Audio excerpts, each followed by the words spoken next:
Kadalasan niyan, ginagawa yan ng lola ko, Semana Santa. Bali, centerpiece siya doon sa misa mismo. Ang kalaga naman talaga ng Kulebra, lalo na pag Black Saturday, si Cristo wala, krus lang yung nandyan. Kaya yung ahas nandyan din. Ang Kulebra, black.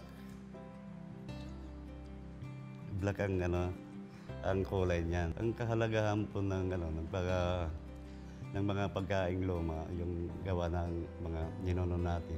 Dapat talaga hindi maputol. Kasi yan ang natin, yung historical growth natin ng Samar.